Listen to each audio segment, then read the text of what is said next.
सभी सुनहरा method members को नमस्कार। इस वीडियो में मैं आप लोगों को एक चेन ऑफ ईमेल को समझाते हुए अब तक का प्रोग्रेस अपडेट दूंगा। और मैं आपको ये भी एक्सप्लेन करूंगा कि एज ऑन डेट हमारी क्या पोजीशन है और हमको आगे क्या कदम उठाने चाहिए। इसके लिए मैं आप लोगों की राय जानना चाहता हूँ। और on behalf of the overall efforts जो हमने अब तक के किए हैं, उसमें टेक्निकल फैक्ट्स क्या क्या चीजें हैं और हम अपने मोमेंटम को कैसे तेज कर सकते हैं, इस चीज को हम अभी समझते हैं। तो सबसे पहले मैं आप लोगों को 2 नवंबर 2016 की एक मेल से शुरुआत करता हूँ।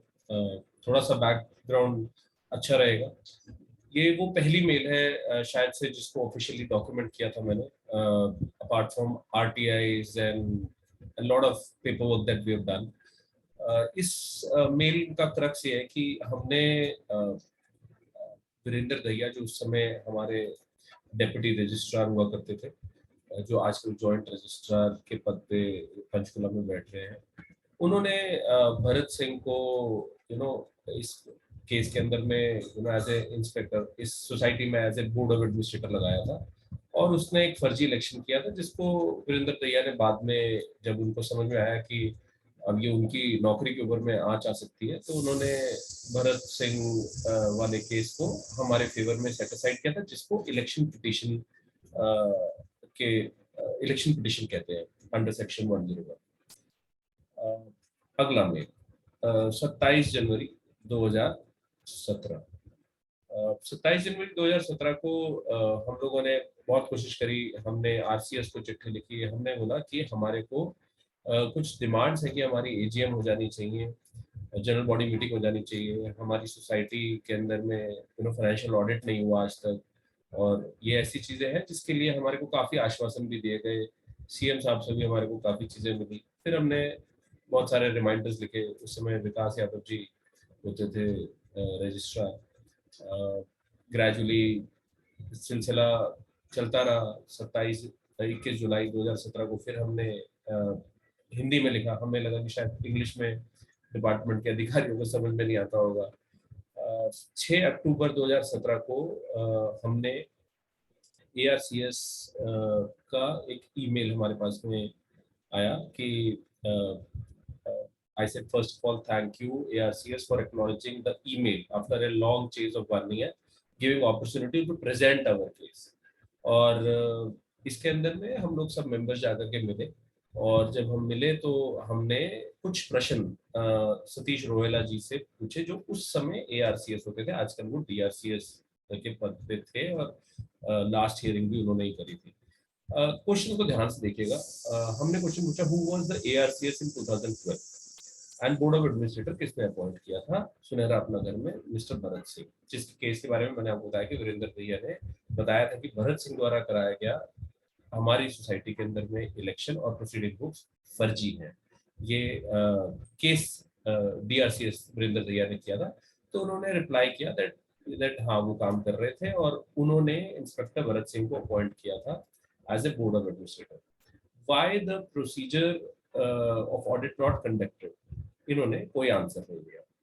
Inspector Bharat Singh, when Inspector Bharat Singh was charged by Honorable DR Court for fake elections in our society, why was inquiry not conducted? कोई आंसर नहीं दिया, चुप्पी साथ गए। Despite of RTI request, why was reply given by ARCS department regarding the appointment of Bharat Singh as BOA? कोई answer नहीं दिया। हमने RTI लगाई कि उसको किसने अपॉइंट किया था। Why DR Court changed its decision not to give data after confirming the decision to give data under first appeal in front of members? कोई जवाब नहीं दिया। Why was financial audit in our society not conducted after receiving claims by ARCS on 9th January 2017? This will be done by 15th of November. Appointment of chartered accounting firm by next 7 days and completion of audit by 15th of November 2017. आज हम 2022 में खड़े हैं। हमें बताने की जरूरत नहीं है कि कौन सा डिपार्टमेंट कितना कॉम्पिटेंट है। इस ट्रेल ऑफ इवेंट्स को आप जब देखेंगे तो एज ए मेंबर आप लोगों को ये आइडिया लगेगा कि यू नो हम जब किसी भी डिपार्टमेंट के सामने जाते हैं तो अगर डिपार्टमेंट का इंटेंशन खराब हो और डिपार्टमेंट कंप्लीटली करप्शन में कोल्यूडेड हो तो as a member as a आम जनता we have no route to just fight like this common man. पर ये कॉमन मैन को जो ये बहुत परेशान कर रहे हैं इसका हल हमें मिलकर के ही निकालना है। Anyways coming back to the next trail of events, तो 12 दिसंबर 2017 regarding the stay on list issued an election notice by board of administrator appointed in सुनहरा नगर। तो अब यहाँ पे इन लोगों ने थोड़ी सी जो है तेजी पकड़ी और इन्होंने एक लिस्ट इशू करी और उस लिस्ट में बिना ऑडिट किए इन्होंने लिस्ट जारी कर दी, जो कि पहली लिस्ट थी 201 मेंबर्स की, अगर आप लोगों को याद भी हो। और बहुत कॉम्प्लिकेशंस थे, अगर आप इस ट्रेल को पढ़ेंगे आपको आइडिया लग जाएगा। और वही सेम कॉम्प्लिकेशंस है, बिना ऑडिट किए ये लोग आगे काम करना चाह रहे थे और इलेक्शन जो है उसका नोटिस इन्होंने दे दिया था। एंड फाइनली हमने उसको हर लेवल पे जाकर के कंटेस्ट करने की कोशिश करी। 14 दिसंबर 2017, फिर उसके बाद में रिमाइंडर डाले, 24 दिसंबर को हमने डाला, फिर हमने 30 दिसंबर को डाला। और आप लोगों को याद होगा कि 7 जनवरी को हमारा 2018 में इलेक्शन हुआ था। और ये 3 जनवरी का भी आप लेटर देखिए, जब हम regularly representations official registered post से भेज रहे थे। हमने फाइनली 7 जनवरी को जब इलेक्शन होना था और सब मेंबर्स ने आना था, हमने पुलिस प्रोटेक्शन के लिए भी रिक्वेस्ट किया, सभी मेंबर्स की सेफ्टी को ध्यान में रखते हुए, क्योंकि हमें पता था कि वहाँ पे क्या होने वाला है। काफ़ी चीज़ें चली और एट द एंड हमको 7 जनवरी को ये पता चला कि बिना किसी वोटिंग के इलेक्शन जो है वो अनाउंस कर दिया गया। और पंकज लखानी और भूपेंद्र सिंह दूसरा और बाकी सारे मेंबर्स इसमें मतलब बतौर एज अ कमेटी और अपॉइंट हो गए। और इसके बाद हमने अपना जो प्रोटेस्ट है वो और तेजी से बढ़ाया और हमने इसको कंटेस्ट करने के लिए वापस वही प्रक्रिया को हमने फॉलो किया जिसको हम इलेक्शन पिटीशन कहते हैं। और उतनी इंफॉर्मेशन देने के लिए पहले हमने अपने सारे प्रावधानों को पहले खत्म किया। सीएम विंडो पे लिखना, कंप्लेंट्स करना, आप देखिए चेन ऑफ इवेंट्स में 5 अप्रैल 2018, 16 जून सीएम ग्रीवेंस डिपार्टमेंट के अंदर में किस तरीके से हमें कोई खास बेनिफिट नहीं मिला।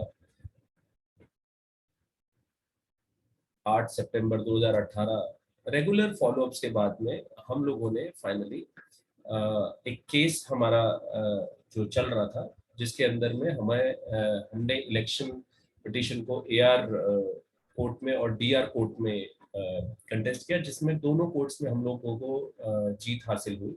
परंतु इस पर्टिकुलर केस को चलते हुए जो ए कॉप 68 2018 केस है, इस केस को चलते हुए जो करंट बॉडी है सोसाइटी की, पंकज लखानी, ये लोग आरसीएस कोर्ट में गए जहां पे ये केस आज तक पेंडिंग है। इस पे आरसीएस जो है वो तकरीबन मेरे ख्याल से, अब मैं गलत नहीं हूँ तो मतलब 7 से 8 आरसीएस बदल चुके हैं इस दौरान में। और किसी ने भी इस केस को लेकर के कोई टिप्पणी नहीं करी।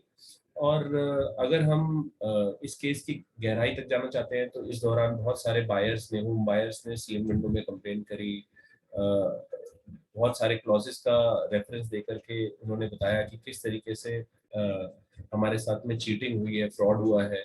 और मनी शर्मा जी जो कि उस समय आरसीएस थे, जो इस पूरे केस को काफी हद तक उन्होंने सुन लिया था, समझ लिया था। और जिस दिन उन्होंने डिसीजन देना था उससे 2 दिन पहले उनका इस जगह से ट्रांसफर हो गया। और हमारा केस जो है वो मनी शर्मा जी के साथ में जितनी भी फॉलोअप्स अभी आप देख पा रहे हैं, ये सब चीज़ हुई, ये सब जो है ये मैं कहूँगा ये सारा का सारा वेस्ट हो गया। क्योंकि अब जो भी नए रजिस्ट्रार आते हैं उनको दोबारा से सारी चीज़ें समझानी पड़ती हैं। नए रजिस्ट्रार आए, काफ़ी कुछ अच्छे लोग भी आए पूनम नारा जी हैं, आज भी ऑफिस में है। नवराज संधू जी हैं, जिन्होंने हमारे इस केस में, जो कि एडिशनल चीफ सेक्रेटरी हैं, उन्होंने इसमें रिटर्न ऑर्डर्स दिए और in public interest Satish Rohila का ट्रांसफर भी किया।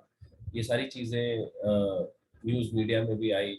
और अगर आप इन सब चीज़ों को देखेंगे कि किस तरीके से ना केवल हमारी सोसाइटी में बट और भी दूसरी सोसाइटी में सतीश रोहिला के ऊपर में एफआईआर तक हुए, जिनके रेफरेंसेस हमारे हमने मीडिया से और बाकी जगह से हमें मिले। किस तरीके से मतलब ये पूरा डिपार्टमेंट पोल्यूटेड है, इसके बारे में तो खैर हम ना ही बोले तो बेहतर रहेगा। फाइनली रामस्वरूप जी के साथ में हमारी कुछ मुलाकातें हुई, और ये कोविड का दौरान था, जिस दौरान में हम लोगों ने उनसे जाकर के अपनी अपील रखी कि आप इस केस केस नंबर 68 2018 में आप कृपया करके अपना जजमेंट दें, जो भी जजमेंट दें। और इस दौरान में हमारी पंकज कथानी से भी बात हुई, और हम लोगों ने आपस में भी एक ऑडिट कमेटी बनाने की बात करी। और अगर आप लोगों को सबको ध्यान होगा तो हम लोगों ने इस दौरान में एक मुलाकात करी थी, जिसमें एक म्यूचुअल कंसेंसस के साथ एक मीटिंग में अग्री हुआ था कि हम लोग एक मेंबर लिस्ट को, ऑडिट लिस्ट को फाइनल करेंगे, जो कि फाइनली हो नहीं पाया। और उसकी सारी की सारी जो मेहनत थी, जो हम मार्च तक कोशिश कर रहे थे, वो सब का सब वेस्ट हो गया। हमारे पास में बहुत सारे वीडियो एविडेंसेस हैं, जो हमारे सुनहरा अपना घर के वीडियो यूट्यूब चैनल पे है। हर मीटिंग का रिकॉर्डिंग, सब चीज़ें वहाँ पे उपलब्ध हैं। आप देखना चाहें सब लोग वहाँ पे रेफर कर सकते हैं। केस के प्रोग्रेस को अगर मैं आगे समराइज करता हूँ, अब तक की जितनी बात थी, तो हमने 3 बुलेट पॉइंट्स के अंदर में समराइज किया कि हमारा आरसीएस पे पड़ा केस, जिसको हम एआरसीएस और डीआरसीएस में जीत चुके हैं, उसका डिसीजन लिया जाए। एक हमने पिटीशन फाइल करी थी सेक्शन 34, क्योंकि अब ये वो समय आ गया था जब 3 साल से ज़्यादा हो गए थे, और हमारे सोसाइटी में ना ही जीपीएम बुलाई गई थी और ना ही इलेक्शन कराए गए थे। तो हम लोगों ने हम में से एक मेंबर और बाकियों के अदर्स के साथ में हम लोगों ने सेक्शन 34 में डिस्क्वालिफिकेशन ऑफ करंट मैनेजमेंट की अपील डाली। बहुत सारी मल्टीपल रिटर्न रिक्वेस्ट गई, कंप्लेंट्स गई कि एआरसीएस डिपार्टमेंट हमारी प्रॉब्लम में। तो उसके बाद में एआरसीएस डिपार्टमेंट के अंदर एक जॉइंट रजिस्ट्रार हैं, योगेश जी, उनका भी नाम योगेश जी है। उन्होंने एक मीटिंग कंडक्ट करी, और 7 जुलाई 2021 को उन्होंने ये वर्चुअल मीटिंग थी, आप देख सकते हैं, जिसमें ये सब भागीदार थे। और इसमें हमने देखा कि उन्होंने काफी सख्त रूप अख्तियार करते हुए उन्होंने हमारे प्रॉब्लम को सुना, और उन्होंने इंटरनल इंक्वायरी जो आज भी चल रही है, उन्होंने उसके ऊपर में एक्शन लिया। रिस्पॉन्स क्या था क्या नहीं था, मैं इसके बारे में, हमारे पास कोई अभी डॉक्यूमेंट अवेलेबल नहीं है। हमने इसके अगेंस्ट में भी आरटीआई लगाई। अब इसके बाद में एक सिलसिला चालू हुआ, जिसमें हमें ये पता चला कि शायद से एआरसीएस डिपार्टमेंट कोई ईशपाल के पिताजी के नाम पे कोई कंप्लेंट आई है आरसीएस में, वहाँ एक कमेटी गठित की गई है, और उस कमेटी ने कुछ काम करना शुरू किया है। हमने तुरंत प्रभाव से एक आरटीआई लगाई, और जब हमने आरसीएस के फर्स्ट पॉइंट पे हमने लगाई, तो वहाँ पे हमें भगवंत मान जी, कोई मैडम है, उन्होंने हमें बोला कि ये आप गलत जगह पे आरटीआई लगा रहे हैं। और ये भी उन्होंने तब बोला जब हमने आरटीआई की फर्स्ट अपील लगाई। और फाइनली हमने कहा कि आपके पास इंफॉर्मेशन है, डिपार्टमेंट आपका है, आप इसको दे दीजिए, लेकिन उन्होंने इन सब चीज़ों को मना कर दिया। और फाइनली हम लोगों ने एक नई आरसीएस आई, गीता भारती जी, और उनको हमने काफ़ी अपनी बातों को रखा कि किस तरीके से किसी भी मीटिंग या किसी भी कार्रवाई का कोई निष्कर्ष नहीं निकल रहा है। और उसके बाद हमें डीआरसीएस गुड़गांव से कुछ इंफॉर्मेशन आई कि आप आके मिले और अपनी बात रखें। डीआरसीएस गुड़गांव के पास में जब हम गए, वहाँ पे हमने अपनी, इस दौरान हमने एआरसीएस गुड़गांव में भी अ, अपनी आरटीआई लगा दी थी, जैसे हमें आरसीएस ने बोला था, जिसका जवाब हमें नहीं आया। फिर हमने एआरसीएस से के आरटीआई के अगेंस्ट में फर्स्ट अपील लगाई।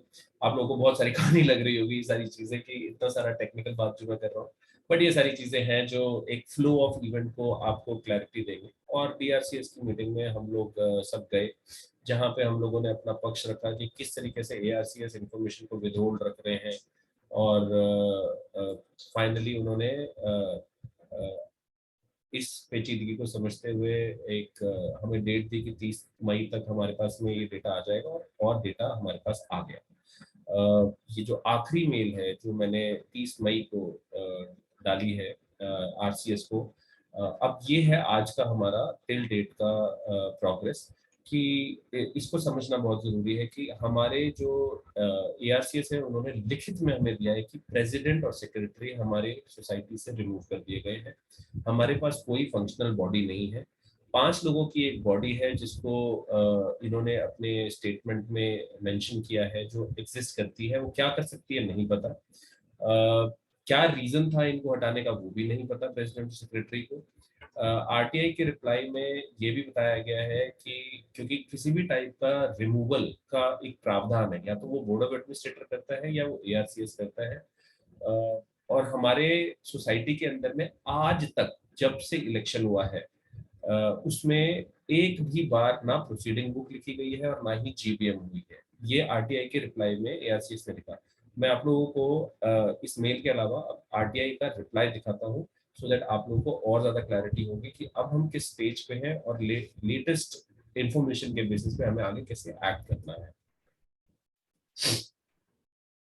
जवाब में आप देख सकते हैं कि जिस तरीके से इन्होंने 3 बिंदुओं के तहत हमारे को ये बताया कि उपरोक्त विषय बारे अवगत कराते हुए लिखा जाता है कि प्रार्थी द्वारा मांगी गई सूचना कार्यालय रिकॉर्ड अनुसार इतने से है। बिंदु नंबर 1, समिति के प्रबंधन कमेटी में निम्नलिखित सदस्य है: गुरमीत गुंजाल, अनुपमा गहलावत, सुशील बर्नवाल, युधिष्ठिर राज सोनी, विकास नागर। पंकज लखानी और भूपिंदर लूथरा को हटाया गया। बिंदु नंबर 2, समिति के प्रबंधन कमेटी को बहाल कर दिया गया है। समिति में बीओए कार्य नहीं कर रहा। बिंदु नंबर 3, समिति की प्रबंधन कमेटी से जीबीएम बारे में पूछा गया तो समिति की प्रबंधन कमेटी ने जवाब दिया कि कोविड की वजह से कोई मीटिंग नहीं बुलाई गई। 7 जनवरी 2018 में कोई कोई कोविड नहीं था, 19 में भी नहीं था, 20 मार्च में आया था। और ना ही प्रोसीडिंग बुक समिति द्वारा लिखी गई और ना ही समिति प्रबंधन द्वारा समिति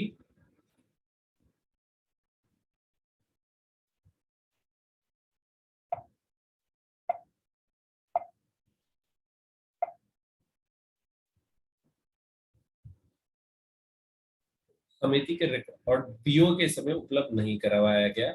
बीओए ने अपने समय में कोई भी कार्य समिति में शुरू नहीं किया। अब आप अगर इस इंफॉर्मेशन को ध्यान से देखते हैं तो इसमें ये बताया जा रहा है कि जिस समय बिना ऑडिट के 7 जनवरी 2018 में पंकज लखानी और बाकी सबको इलेक्ट कर दिया गया था, जब हम कंटेस्ट कर रहे थे कि हमारे पास डेटा नहीं है, हमारे पास ऑडिटेड डेटा नहीं है, तो हम किस तरीके से हम इलेक्शन को सही मान लें। आज वही चीज इन्होंने हमारे सामने रख दी है। पंकज लखानी के ऊपर में किस प्रकार के क्या ये केसेस बनाना चाहते हैं, क्योंकि अल्टीमेटली इन्होंने किसी को तो कल्प्रिट बनाना है। क्यों हटाया गया है इसमें हमें समझने की जरूरत है। हमारी सोसाइटी में आज जो भी सिचुएशन है, इस सिचुएशन को, इस वीडियो को समझने के बाद में आप लोग अपनी प्रतिक्रिया दें। और हो सकता है कि अगर आप चाहें तो हम एक फिजिकल मीटिंग या जूम मीटिंग कर सकते हैं। पर प्रॉब्लम को तह तक समझिए और अपनी सूझबूझ के साथ अपना पार्टिसिपेशन दीजिए, क्योंकि किसी ना किसी पॉइंट पे आप लोग समझिए कि हम जो ये मोमेंटम अब तक हम बना के रखा था और जब जहाँ तक हम आ गए हैं, इस लड़ाई को हमें अब जीतने में कोई बहुत ज्यादा समय नहीं है। और पंकज लखानी के साथ भी जो बातचीत चल रही है, और उन्होंने बताया कि उन्होंने काफी चीजें सरकार को दे दी है, बट समस्या क्या है कि उनके पास भी सारी चीजें नहीं है। बेस्ट ऑफ माय नॉलेज मुझे लगता है हम सब आज की डेट में एज ए मेंबर एक होकर के अगर इस समस्या का चिंतन करेंगे तो समाधान कोई मुश्किल नहीं है। बहुत सारी चीजें हमारे को क्लियर नजर आ रही हैं और पॉजिटिव नजर आ रही हैं। और ये जरूर जानते हैं कि इस आरटीआई के बाद इतना तो क्लियर है कि गवर्नमेंट डिपार्टमेंट ने आज तक कोई ऐसा गलत काम भी नहीं किया है जिसमें हमें डरने की जरूरत है कि सोसाइटी किसी को बिक गई है, कोई नया मालिक आ गया है। इस तरीके की अटकलें और ये सारी चीजें जो है, और अगर ऐसा कुछ होता है खुदा ना खास्ता, तो इसके लिए उन्होंने पहले से ही अपनी पेपर वर्क के थ्रू जो चीजें कर रखी हैं, उस उसमें हमारे पे एज ए मेंबर कोई आंच नहीं आए, और जिसने गलत किया है वो बख्शा भी नहीं जाएगा। तो इसके साथ में आप लोगों की प्रतिक्रिया जानने के लिए आप लोग चाहे व्हाट्सएप ग्रुप, ईमेल, किसी भी माध्यम से अपनी बात रखें, और अपनी बात को जो है वो पॉइंट्स या फैक्ट्स के फॉर्म में रखें, ताकि समझने में और उस पर डिसीजन लेने में आसानी हो। जनरल इमोशनल बातें ना ही करें तो बेहतर रहेगा। हम सब एक है और एक ही होकर के लड़ाई जीतेंगे।